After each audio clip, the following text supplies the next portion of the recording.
Well, Julie, Mark, when I spoke to Mayor Mike Henry today, he said while they were keeping tabs on businesses that violated COVID mitigations, they had no idea how to enforce them and received zero guidance from the state.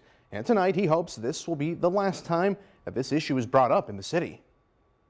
Make them pay the fines. I had a lot of correspondence from that.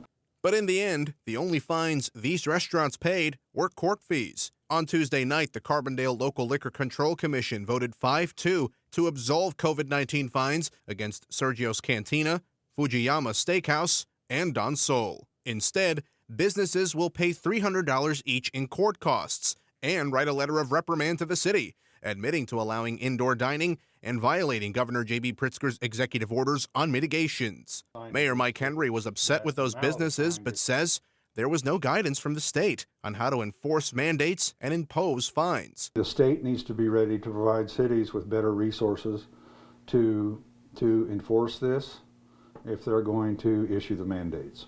A hearing officer's report in Tuesday night's agenda recommended the council vote to absolve the fines, citing all three restaurants' clean liquor license record for the past 5 years. Those restaurants, Henry says, are held to a higher standard. Liquor license holders, it's a privilege. It's something a little bit different than just a straight restaurant that doesn't serve alcohol. In December, Mary Lou's Grill was fined $750 for opening indoor dining. Their fee was dropped after they closed soon after.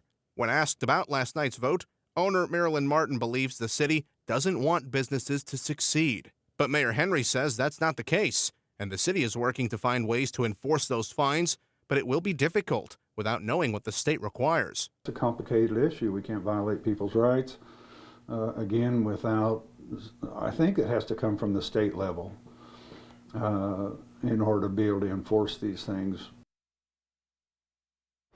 And last April, the city passed an ordinance to fine businesses that violated mitigations, but no amount was ever mentioned. Mayor Henry says the most they would have imposed would be a $750 citation. That means at most, Don Sol would have had to have owed $1,500, Sergio's $3,750, and Fujiyama $6,000. But with last night's vote, each business, Mark, they dodged a bullet tonight.